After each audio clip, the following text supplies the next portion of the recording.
1장 50절 말씀입니다.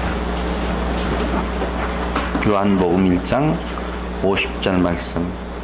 예수께서 대답하여 가라사대 내가 너를 무화과나무 아래서 보았다 함으로 믿느냐? 이보다 더 큰 일을 보리라. 또 가라사대 진실로 진실로 너희에게 이르노니 하늘이 열리고 하나님의 사자들이 인자 위에 오르락 내리락 하는 것을 보리라 하시니라. 아멘.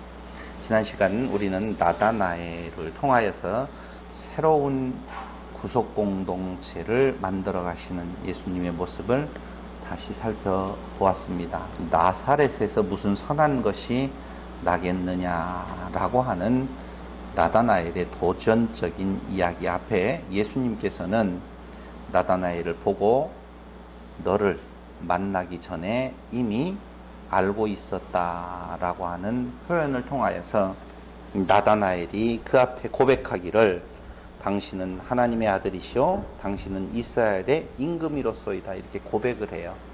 근데 그때 그 사건은 굉장히 단순하게 느껴지잖아요.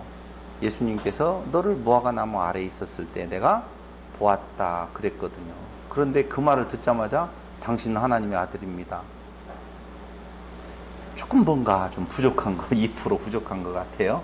그래서 지난번에 뭐라고 말씀을 드렸느냐, 이 보았다라고 하는, 보았노라라고 하는, 에이돈이라고 하는 말은 눈여겨보다, 찬찬히 보다, 자세히 들여다본다 라는 뜻이 있다고 그랬어요. 그런데 그 이야기를 제법 그럴듯하게 풀어주는 단어가 어디에 나오느냐, 50절에 나오는데요.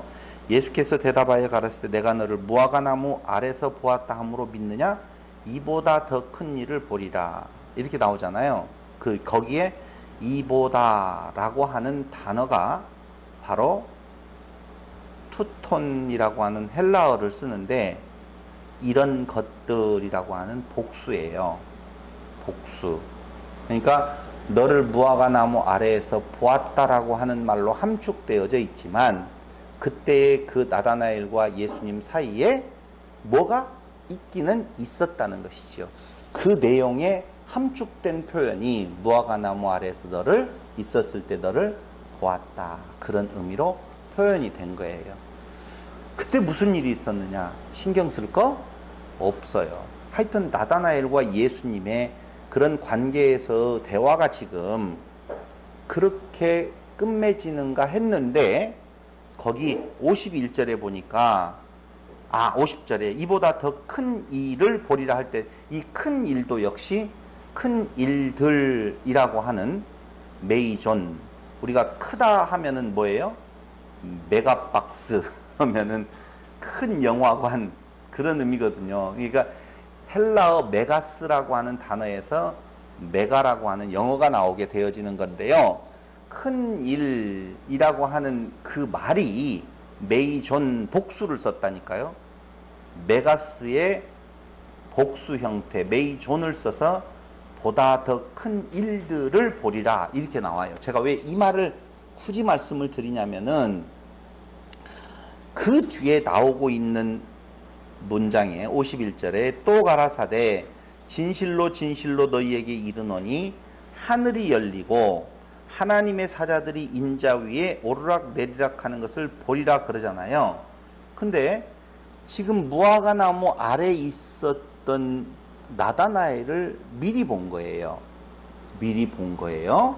그것을 대단한 일로 알고 당신은 하나님의 아들입니다 라고 고백을 했어요. 그러니까 예수님께서 이보다 더 큰 일들을 본다 이렇게 말을 하거든요. 이보다 더 큰 일들. 그러면 이보다 더 큰 일들이 뭐예요? 창조. 뭔 창조? 예? 표적. 그렇죠? 거기서부터 시작되어지는 7가지의 표적들을 보게 되어진다. 그러니까 앞에 네가 무화과나무 아래에 있었을 때 내가 너를 보았노라. 이것 가지고 네가 놀래? 아니야. 더 큰 일들을 네가 볼 거야. 그걸 통하여서 하나님의 사자들이 인자 위에 오르락 내리락 하는 것을 네가 보게 돼. 그 말이거든요. 근데 이제 중요한 것은 2장 1절부터 이제 나와요. 거기에 더 큰 일이 무엇이냐? 더 큰 일의 첫 번째 사건 그게 무슨 사건이에요? 포도주 사건이 나와요. 물이 포도주로 바뀌어요. 물이 변하여 포도주 됐네. 많이. 근데 이 사건이 무슨 사건인지를 분명히 알아야 된다는 것이지요. 근데 중요한 것 한 가지가 있어요. 이제까지 지금 이튿날,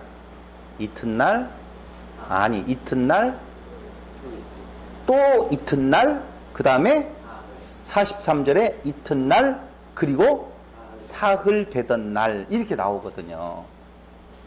이게 도대체 무슨 말일까? 여러분들이 잘 읽어봤으면 두 가지 의문점이 있을 거예요. 이튿날, 또 이튿날, 이튿날 다음은 사흘째 되는 날이에요? 나흘째 되는 날이에요? 사흘하고 나흘하고 잘 모르죠? 사흘은 3일이고 나흘은 4일이에요. 그럼 이튿날, 그 다음 날은?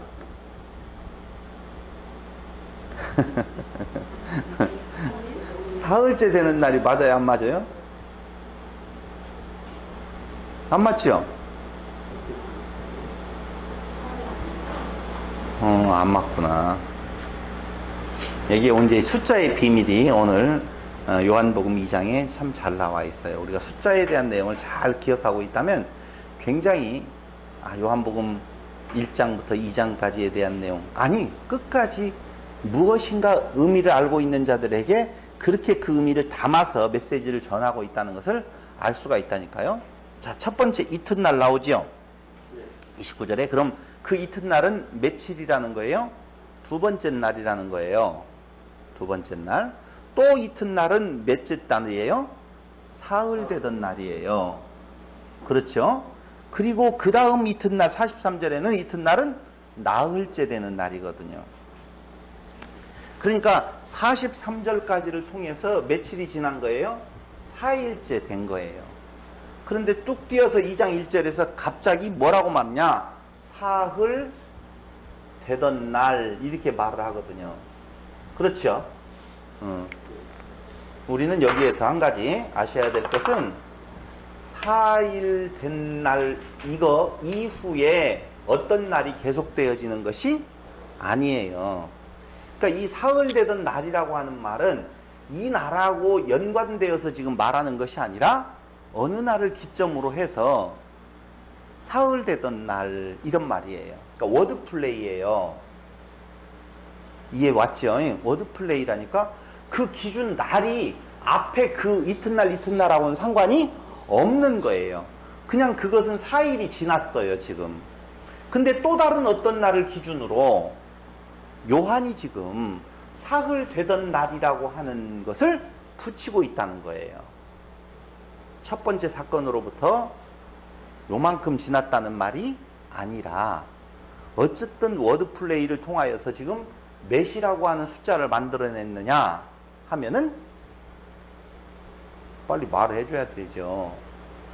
숫자 몇을 만들어냈어요? 엄마 왜 그런데? 사흘은 4일이고 4일은 4일이고 사흘은 3일이고 그럼 몇이에요? 7이라고 하는 숫자를 만들어낸 거라니까요. 아이 참나. 이튿날 또 이튿날 사흘 되던 날 해서 어떤 날에 대한 기준을 지금 말하는 것이 아니라 그 4일이라고 하는 말을 앞에서 해놓고 그 다음에 어떤 날을 기준으로 해서 사흘 되던 날이라고 하는 언어 플레이를 지금 요한이 하고 있다 그 말입니다. 그런데 그때가 며칠째 되던 날이에요? 7일이라고 하는 날이에요. 억지 끼워 맞춘다고요? 안 끼워 맞춰요. 걱정하지 마요, 여러분. 절대 안 끼워 맞춰요. 그런데 7날이라고 하는 의미를 담고 있고 또 표적도 몇 가지의 표적? 7표적을 이야기를 해요. 7표적. 근데 7표적의 첫 번째 표적이 무슨 표적이에요? 물이 뭐 되었어? 피 되었어. 마지막 표적이 뭐죠? 부활의 표적이에요. 죽은 자를 살리는 표적이에요. 그러니까 피로 시작해서 부활로 끝나요. 그게 7이라고 하는 표적에 대한 처음과 마지막이고 요한이 지금 날들을 이야기할 때도 며칠 날? 7날. 근데 7째 날 행하는 표적이 피의 표적인데 그날이 무슨 날이에요? 결혼날이에요. 혼인날이라니까. 창세기에서 뭘로 시작하고 결혼으로 시작하고 요한계시록에서 뭘로 끝난다고 그랬어요?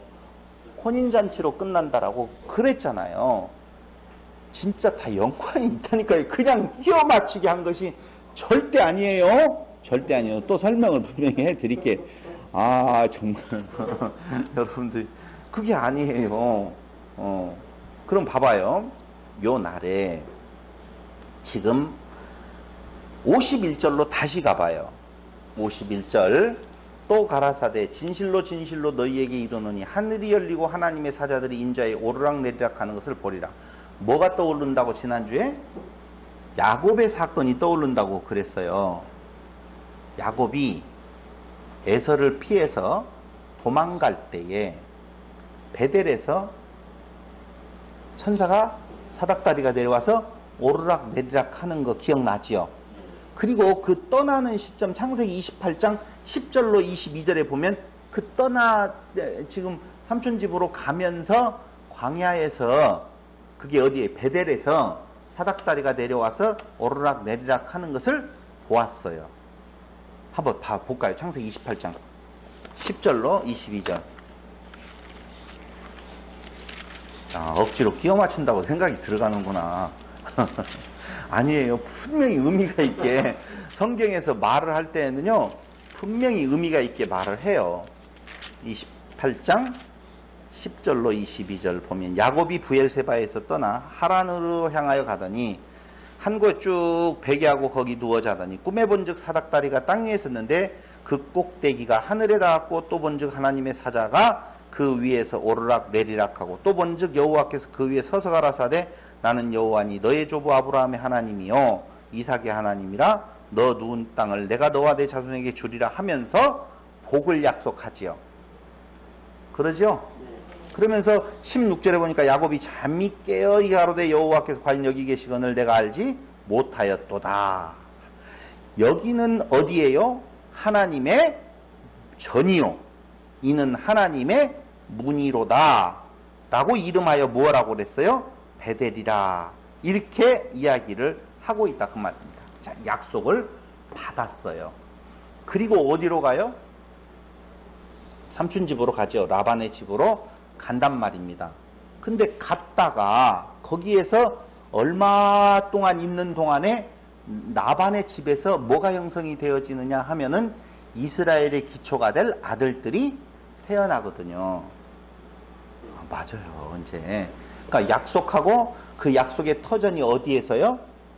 라반의 집에서 종살이 하면서 종살이나 마찬가지예요. 세경을 받으니까 그렇죠? 그러니까 가나안을 떠나서 애굽으로 가고 애굽에서 이스라엘의 족속이 탄생이 되어지고 광야로 거쳐서 가나안 땅에 들어간 것처럼 이스라엘이라고 하는 누구?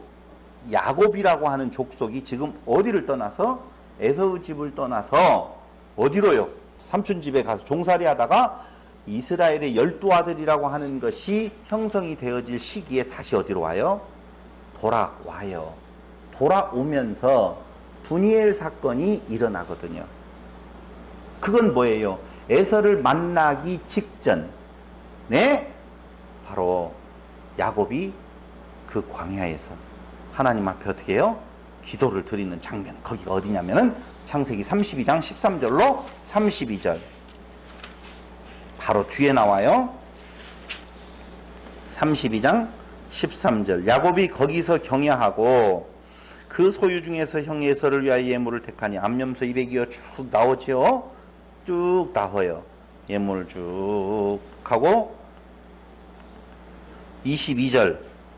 밤에 일어나 두 아내와 두 여종과 11아들을 인도하여 야복 나루를 건널세 그들을 인도하여 시내를 건너며 그 소유도 건네고 야곱은 홀로 남았더니 어떤 사람이 날이 새도록 야곱과 씨름하다가 그 사람이 자기가 야곱을 이기지 못함을 보고 야곱 환도뼈를 치며 야곱의 환도뼈가 그 사람과 씨름할 때 위골되었더라.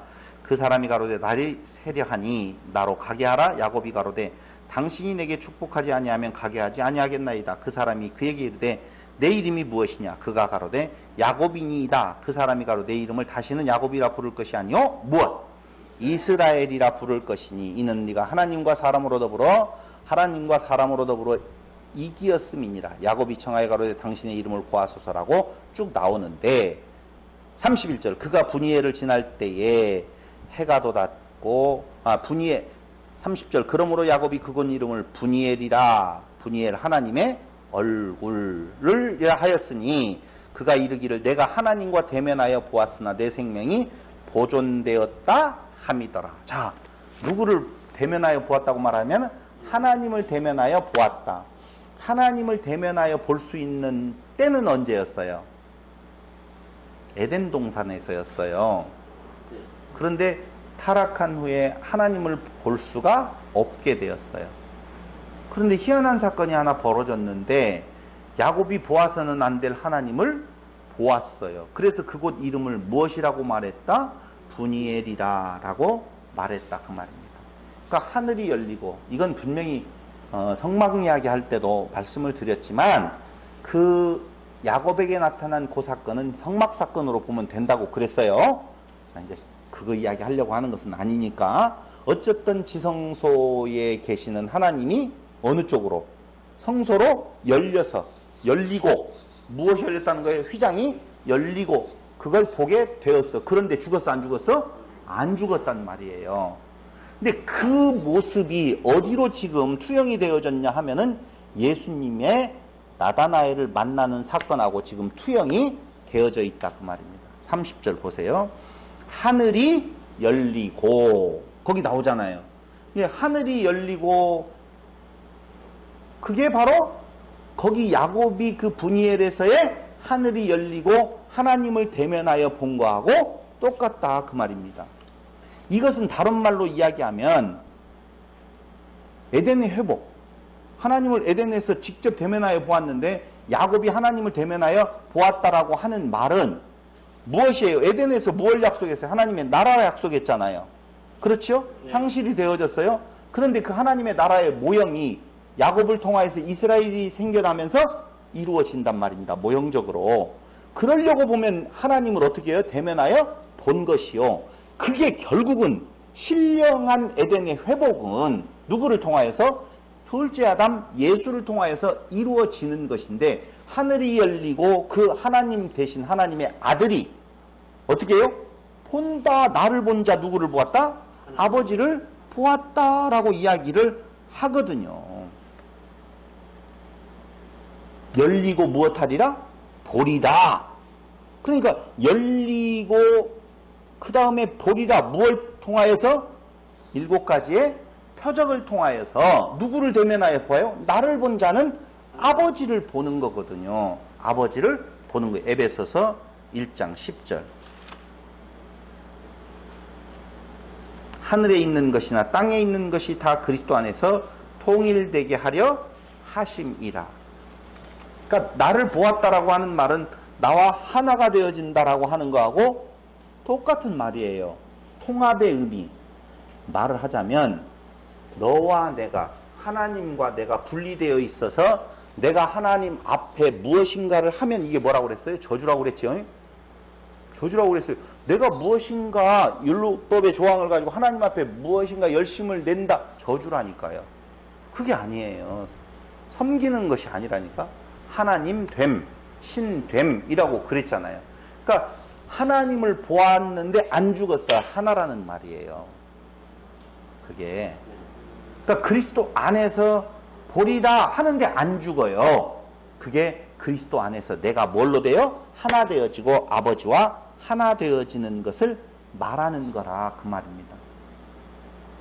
그런데 여기 자 거기까지 이야기를 했어요.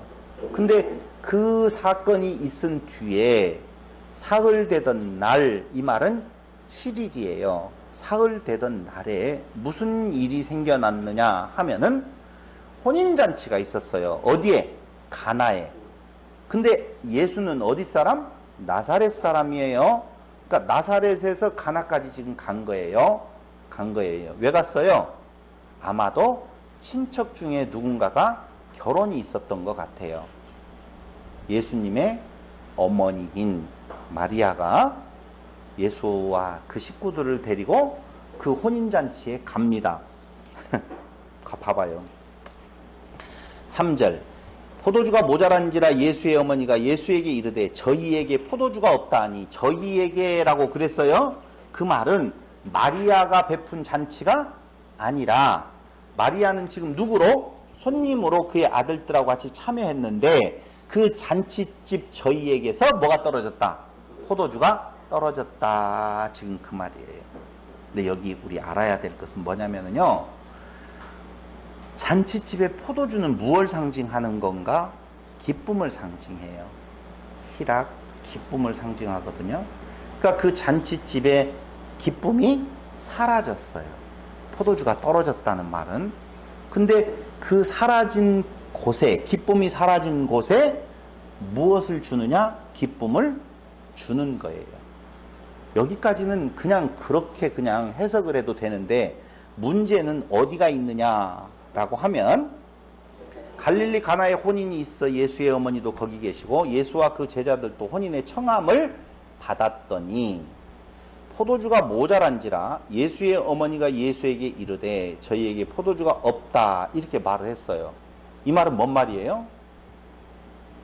예수야 어떻게 해봐. 그 말이에요. 그 말이 포도주가 없다 왜 그래요? 아니 포도주가 떨어졌어요. 포도주 떨어졌네. 준비성이 왜 이렇게 없대? 아들아 너는 다음에 무슨 일을 할 때 포도주 잘 준비하자. 우리는 잘 준비 이렇게 말을 해야 되는데 예수를 쳐다보고 아들아 포도주가 떨어졌네? 그 말을 하는 것은 네 능력 보여줘봐. 그 말이에요 지금. 그러니까 예수님께서 대답하기는 안 돼요. 하든지 뭐라고 해야 될 거 아니에요. 근데 갑자기 싸가지 없게 말을 해요. 뭐라고? 여자요 나와 무슨 상관이 있나이까. 무슨 상관이 있나이까 이렇게 이야기를 하거든요. 내 때가 아직 이르지 아니하였습니다. 뭔 뜻일까요 도대체? 간단한 것 같은데 간단하지가 않아요. 한번 문제 하나는 일단 풀어줄게요. 여기 여자여라고 할 때 되게 싸가지 없다 라고 생각할지 모르지만 그게 아니에요. 그게 아니고 귀내라고 하는 단어를 쓰는데 귀내 귀자가 들어간 걸 보니까 귀한 이야기인갑다. 맞아요 여러분. 여자여라고 귀내여라고 부른 것은 다른 말이 아니에요. 여자를 높여 부르는 극존칭의 단어예요. 존경의 의미를 담고 있는 단어예요. 귀내라고 하는 말이. 그래도 석연치 않아요. 아무리 그 뜻을 담았다 할지라도 어머니 나와 무슨 상관이 있어요 이렇게 말을 해야지. 극존칭으로 우리 어머니가 나한테 은재야 저 술 떨어졌다 하니까 여자여 마담 이렇게 말을 하는 거 아니잖아요. 여사님 뭐 이렇게 말하면 돼야 한대요? 마담 아무리 마담이 높임말이 하자도 싸가지 없는 놈 바로 욕먹지요.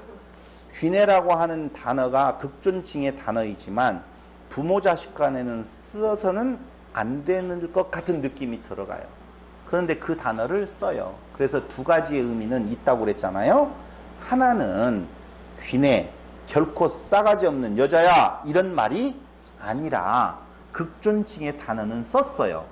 그런데 어떤 관계에서 극존칭의 단어를 쓰느냐라고 하면 마리아의 아들이 아닌 그리스도로서의 공생애가 시작되었음을 선포하는 거예요.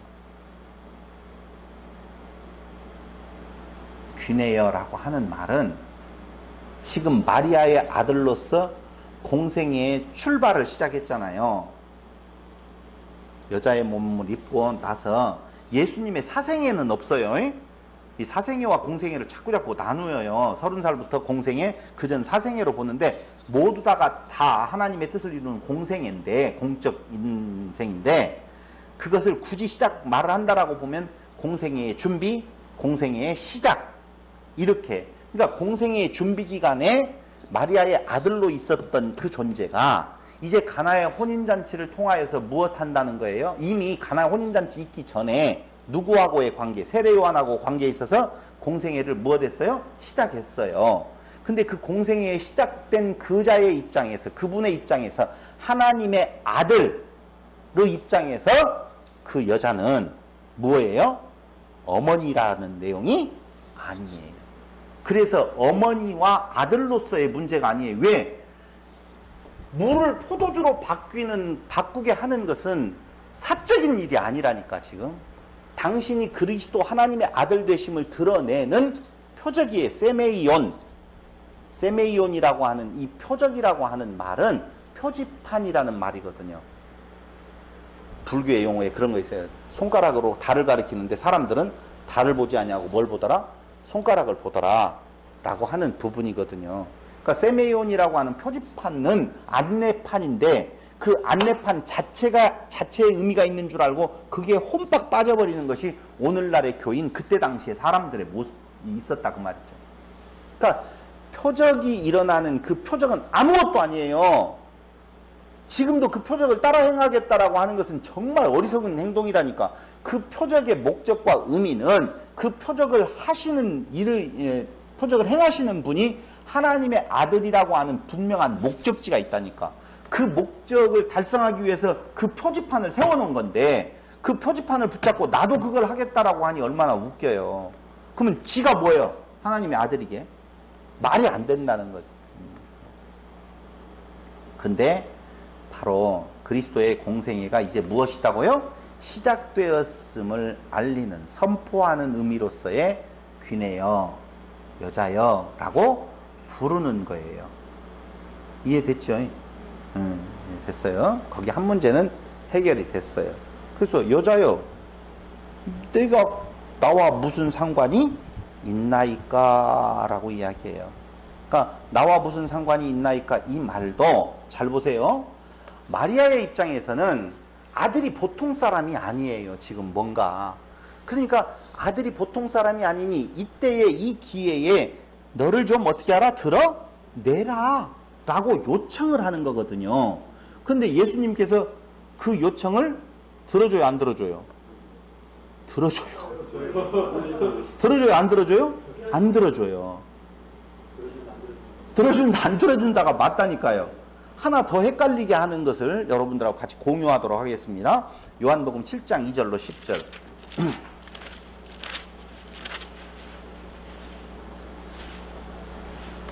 이후에 예수께서 갈릴리에서 다니시고 유대에서 다니려 아니하시면 유대인들이 주기를 함이러라. 유대인의 명절인 초막절이 가까운지라.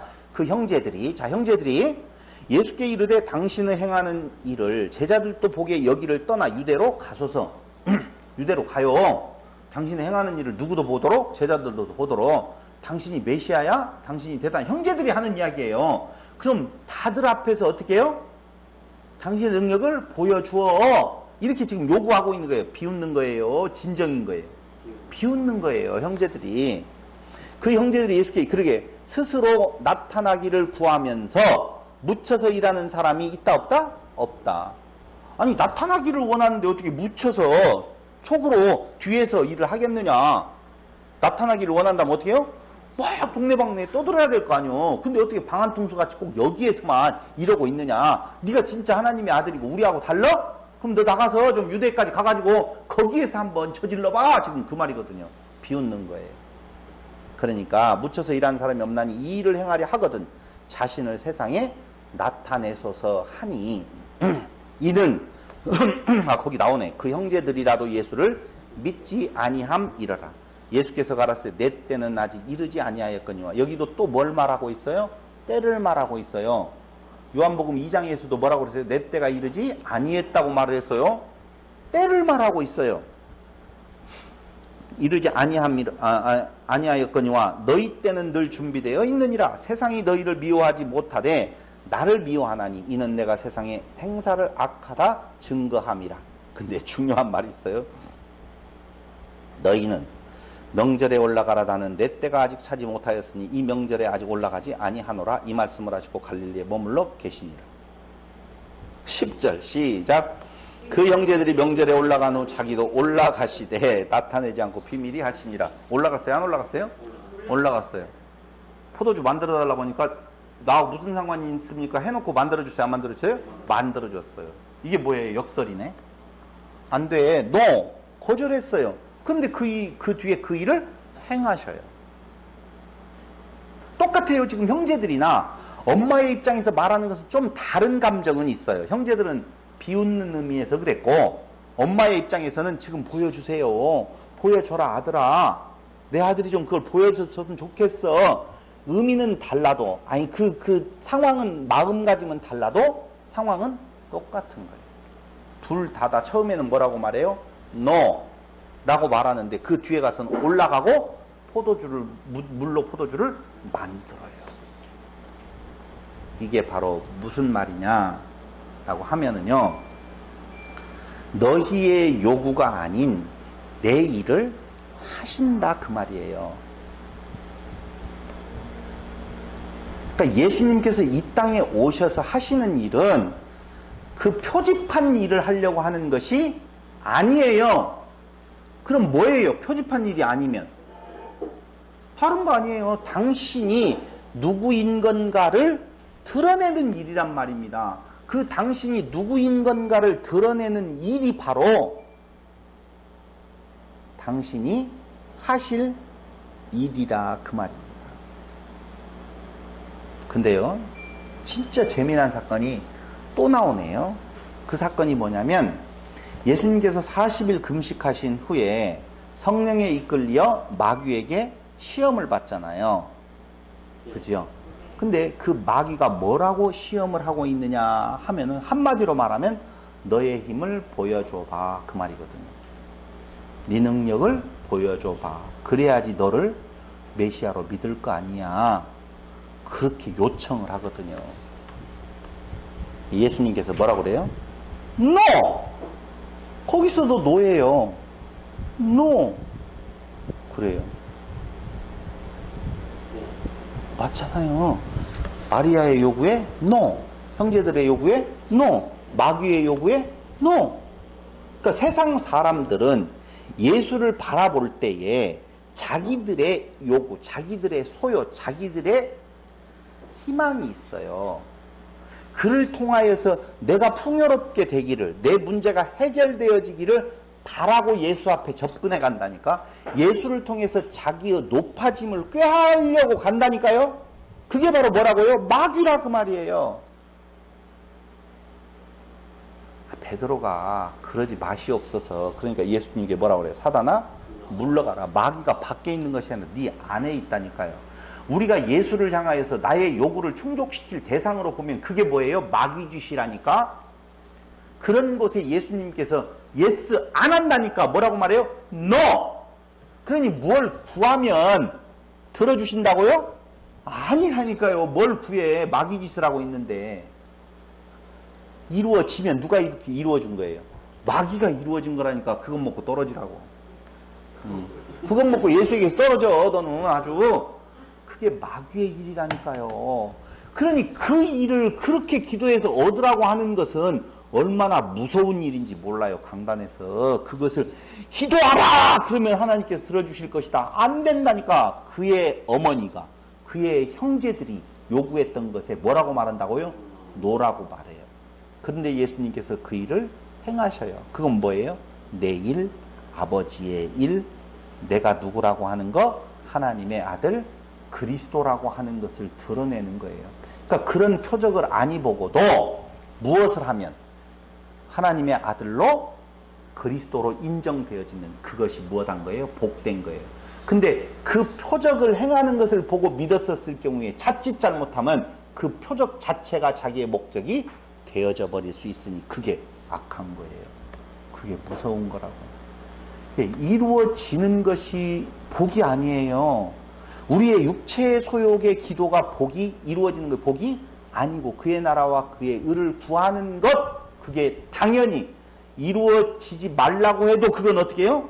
이루어질 수밖에 없다 하는 것입니다. 그러므로 예수님께서는 이 땅 위에서 그를 믿는다라고 하는 자들의 피로를 충족시켜주는 분이 아니라 하나님의 일을 하러 오셨고 자기의 일을 하시는 분이시다. 이걸 분명히 아셔야 돼요. 그 말이 나와 무슨 상관이 있나이까. 나는 그런 일을 하러 온 자가 아닙니다. 그 말이에요. 그래 놓고는 그 뒤에다가 뭐라고 불어요? 내 때가 아직 아니다. 라고 이야기를 한다니까요. 내 때는 뭐예요? 십자가 사건이에요. 요한복음에서 때를 이야기하는 내용이 7장 30절, 8장 20절, 12장 23절, 16장 32절, 17장 1절 다 찾아봐도 다 무슨 내용이냐? 십자가에 대한 내용을 말해주고 있는 거예요. 그러니까 나는 죽으러 왔지. 그 이적을 통하여서 영광을 받으려고 오지 않았다. 그 말이에요. 당신이 나에게 지금 무슨 일을 시키는 줄 아십니까? 그 일 하러 온 것이 아닙니다. 나는 죽으러 왔습니다. 그런데요, 마리아의 말이 바뀌었어요. 말이 바뀌었어요. 어떻게 바뀌었느냐? 한번 보실래요? 포도주가 모자란지라 예수의 어머니가 예수께 이르되 저희에게 포도주가 없다. 포도주에 관심이 가 있는데요. 아들을 통해서 한번 자랑하고 싶어요. 근데 보세요. 어떻게? 5절. 그 어머니가 하인들에게 이르되 너희에게 무슨 말씀을 하시든지 그대로 하라. 예스든 노든 무엇이라고 말을 하든. 우리가 이 말을 잘못 들으면 예수가 포도주를 만들기 위해서 뭐라고 지시를 하면 그대로 하라라는 말로 듣겠지요? 아니요. 아니구나. 알았어요. 그 말 한마디에 내 때가 아직 이르지 아니하니라. 자기의 생각을 바꿔요. 물을 포도주로 변하게 해서 당신을 좀 드러내시오 라고 하는 이야기에서 아니다. 저분이 누구다? 다른 자다. 여자여 귀내여라고 이야기할 때 벌써 마리아는 아는 거예요. 이제까지 그 임신할 때부터, 임신하기 전부터 다 있었잖아요. 다른 분이구나 하고 그가 하라고 하는 대로 하라 하고 하인들에게 말을 하는 거예요. 이해됐죠? 거기까지? 근데 또 재미난 일이 또 나와요. 그 짧은 내용인데 재미난 일들이 왜 그렇게 많이 나오는지 몰라요. 거기 보세요. 자, 근데 이제 뭐가 나오냐면은요. 거기 내 때 하면서 딱 보는데 예수께서 가라사대 여자여 나와 무슨 상관이 있나이까 내 때가 아직 이르지 못하였나이다 라고 말을 할 때에 그 어머니가 하인들에게 이르되 너희에게 무슨 말씀을 하시니 그대로 하라 하니라 했어요. 근데 6절에 거기 유대인의 결례를 따라 두세 통 드는 돌 항아리 6이 놓였는지라 이렇게 나와요. 돌 항아리 몇 개 있어요? 6개 있어요. 두세 통 드는 것은 몇 갤런인지 잘 모르겠어요. 몇 리터인지는 잘 모르겠어요. 근데 그 돌 항아리가 물 담는 항아리예요. 근데 그 물 담는 항아리가 뭐에서 쓰이기 위해서 물 담는 항아리인가? 결례. 결례가 뭐지요?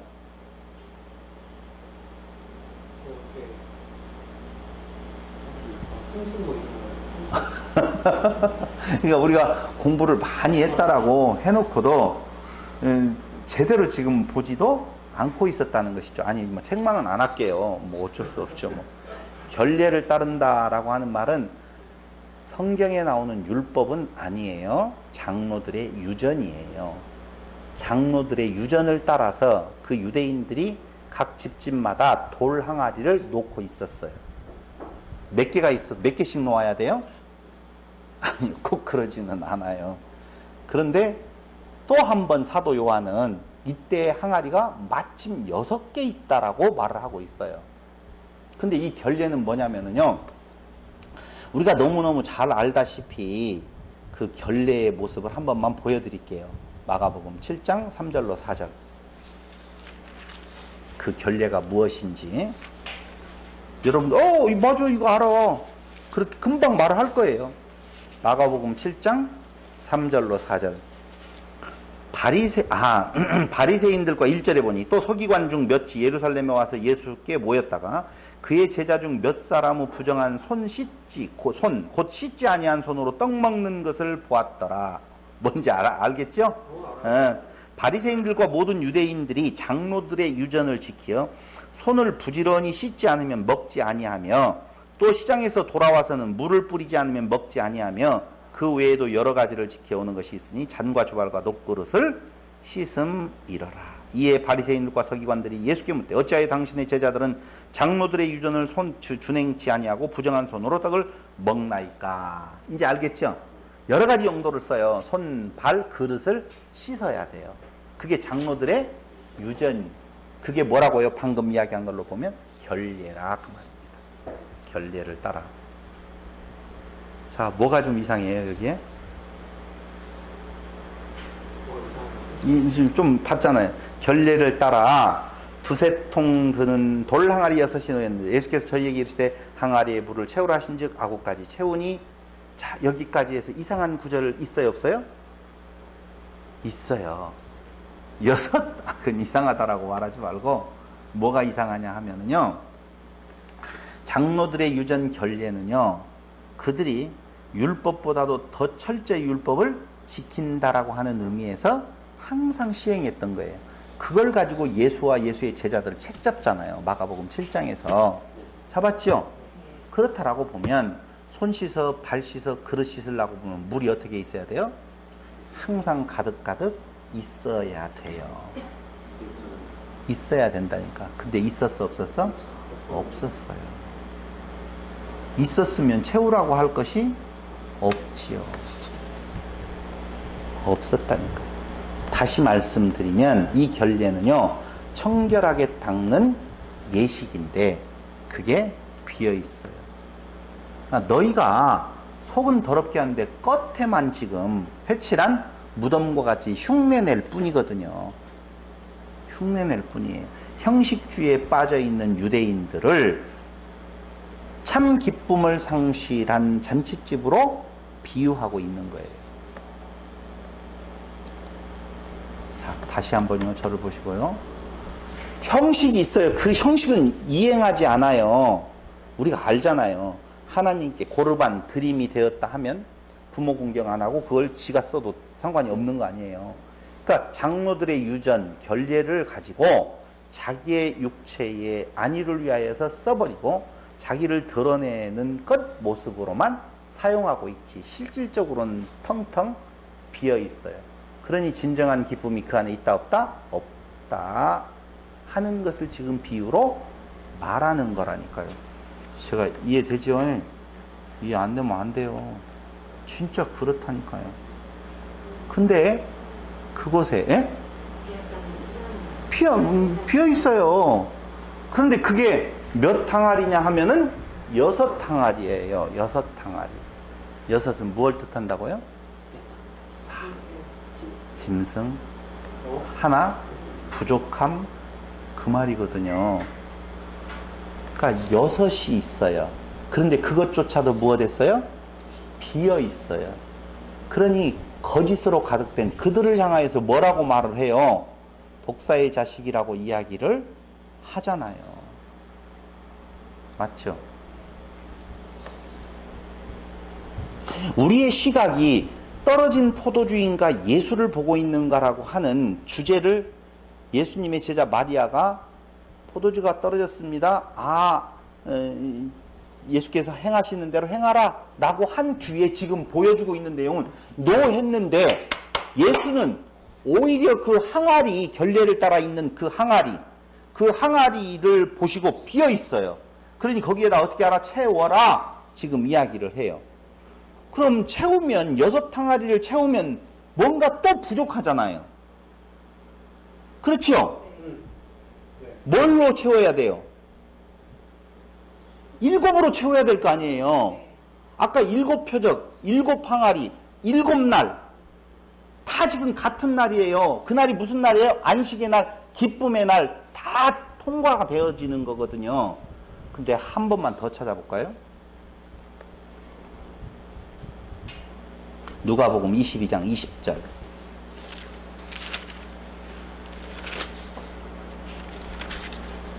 이걸 보기 전에 하나 우리가 알아야 될 것은 물이 변하여 무엇이 되었네? 포도주가 되었다고 그랬어요. 포도주는 무엇에 대한 상징이냐 하면 피에 대한 상징이거든요. 그런데 그걸 잘 생각하시면서 22장 20절 한번 보겠어요. 22장 20절에 보니까 저녁 먹은 후에 잔도 이와 같이 하여 갈았으되 이 잔은 내 피로 세우는 새 언약이니 곧 너희를 위하여 어떻게 하는 것이라? 붓는 것이라. 마지막 활용점정이라고 하죠. 점 하나 찍는 것이 7번째 포도주 붓는 사건, 그게 예수의 흘리신 피로 진짜 참 것을 이루시는 거예요. 이게. 그러니까 그들에게 있어서 포도주가 다시 생겨났어요. 물이 변하여 포도주가 되어지거든요. 근데 그 포도주가 되어졌는데 뭔가가 하나 부족한데 그걸 하나 남겨놓고 있다니까요. 그 남겨놓는 것이 무엇으로 채워질? 당신의 피로 채워질 포도주를 남겨놓은. 그래서 이 피는, 이 포도주는 내 흘리는 뭐라고요? 포도주 피다. 이 포도주는 내 흘리는 피다. 그걸 지금 이야기를 하고 있다. 그 말입니다. 다시 정리해 볼게요. 이제 요한복음으로 다시 넘어가서 거기 유대인의 결례를 따라 두세 통 드는 돌 항아리 6이 놓였는지라 예수께서 저희에게 있을 때 항아리에 물을 채우라 하신즉 아구까지 채우니 이제는 떠서 연회장에게 갖다 주라 하심에 갖다 주었더니 연회장은 물로 된 포도주를 맛보고 어디서 났는지 알지 못하되 물 떠온 하인들은 알더라. 연회장이 신랑을 불러 말하되 사람마다 먼저 좋은 포도주를 내고 취한 후에 낮은 것을 내거늘 그대는 지금까지 좋은 포도주를 두었도다 아니라 예수께서 이 처음 표적을 갈릴리 가나에 행하여 그 영광을 나타내심에 제자들이 그를 믿으니라. 그 표적이 무엇이라고 말을 하고 있느냐? 뭐라고요? 영광이라 그렇게 말을 해요. 영광을 나타냈다. 그럼 한번 물어볼게요. 그리스도의 영광, 무슨 영광? 아까 누가 그랬죠? 창조 이야기했죠? 하나님의 영광은 창세기에서 나타나는데 그 창조 말고 새 창조의 영광. 새 창조의 영광. 봐봐요. 물이 포도주로 바뀐다니까. 새롭게 만들어 버린다니까. 당신의 능력은 그럴 능력이 있어요. 그러니까 그게 그 피로 무엇을 하게 되어지는 건가? 출애굽을 할 때에 마지막 표적을 통하여서 무엇이 되어져요? 이스라엘 백성들을 선별해내잖아요. 그죠?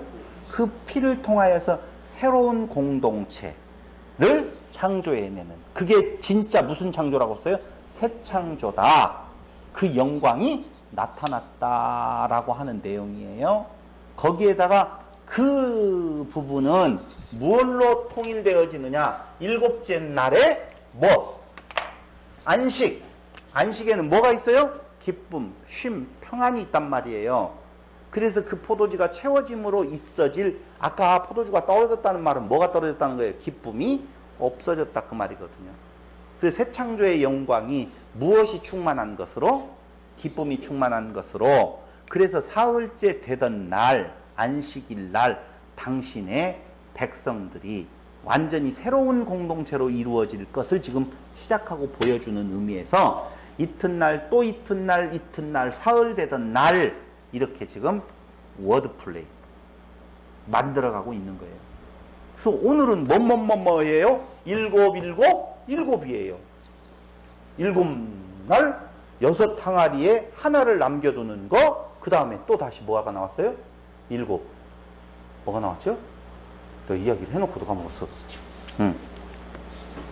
하여튼 그래요. 네? 안식일이라고 하는 부분에 대한 내용이 7 표적. 7 표적. 가나의 물을 피로 바꾸는 표적에서 어디까지? 죽은 자를 살려내는 표적까지. 이 모든 것들이 다 7으로 지금 맞추어가고 있는 거예요. 네, 요한이요.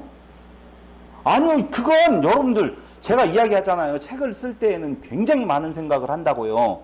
그것도 인간이 책을 하나 썼을 때 단어 하나를 쓸 때 이게 무슨 의미 있는 건가 굉장히 많이 생각을 해요. 어떻게 받아들여질 것인가도.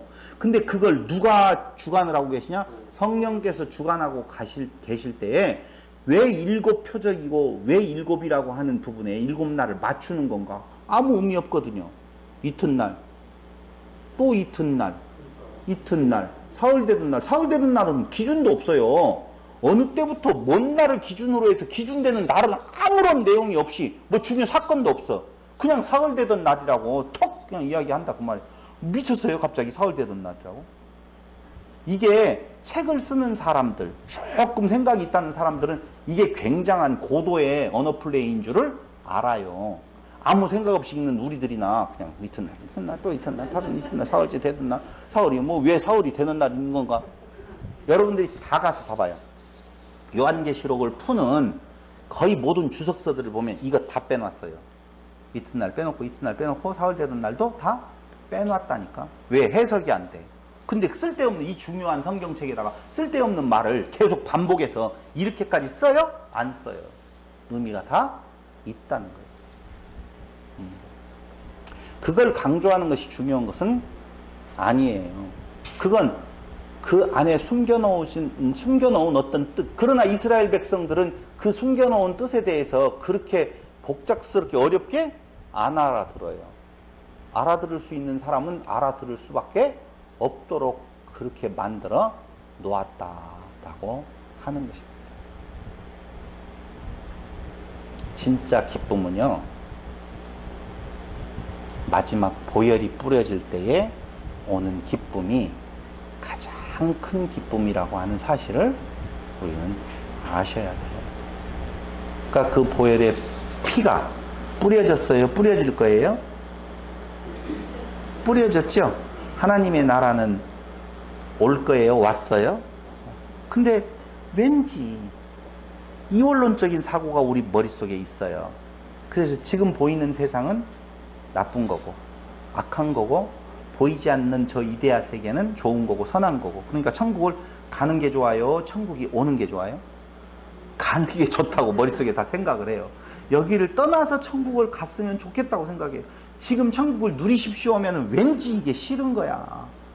아니 그리스도께서 그리스도의 통치가 임하는, 그리스도와 같이 우리 안에 그리스도가 있다며.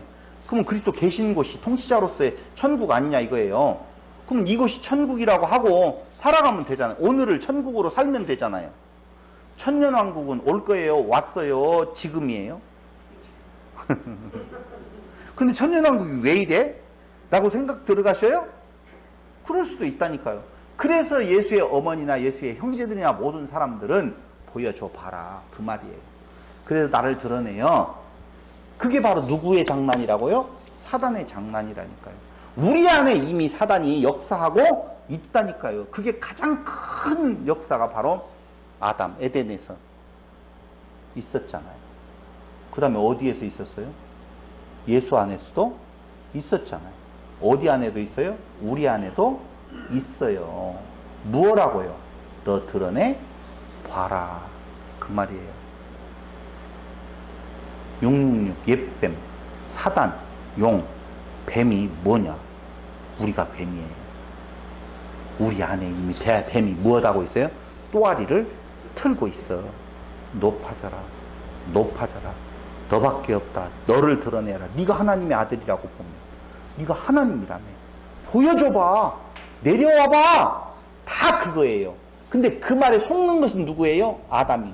그 말에 속지 않을 유일한 분이 예수님이에요. 그 안에 하나 되지 못하면 우리는 그 유혹 속에 빠져들어갈 수밖에 없고 너를 드러내라고 하는 사단의 유혹에, 뱀의 유혹에 우리는 쉽게 넘어가서 그 고통 속에 오히려 그게 무엇가 사라져버린, 기쁨이 사라져버린 상태. 그래서 그리스도의 피 보혈의 능력이 우리를 참 기쁨으로 인도하는데 그건 이 땅 위에서는 오히려 낮아짐의 모습. 그게 오히려 사단을 무엇하는 거예요? 통치하는 거예요. 통치가 뭐 다른 거 있나요? 이기는 거잖아요. 통치는. 사단 뭐 아무것도 아니에요. 천사들이라도 뭐 별것 없어요. 통치자인데. 하나님의 통치 영역을 벗어난 거 없단 말입니다. 오늘 요한복음 2장에서 첫 번째 가나의 표적에 나타나는 것, 7째 표적 중에 몇째 표적? 첫 번째 표적. 누구라고요? 하나님의 아들. 그게 무슨 일이라고요? 더 큰 일들을 보리라. 그 말이에요. 더 큰 일들. 자, 다음 시간에는 더 큰 일들의 두 번째를 한번 확인해보고, 진짜 예수는 하나님의 아들이었다. 근데 그분은 자기를 드러내는 것이 아니라 도리어 이 땅 위에 낮아지고 죽어져가는 모습으로 우리 앞에 섰다는 것입니다. 이 메시지가 우리에게 진정으로 기쁨이 넘치는 참 메시지가 되시기를 바라면서 오늘 말씀 마칩니다. 기도드립니다. 고마우신 아버지 하나님,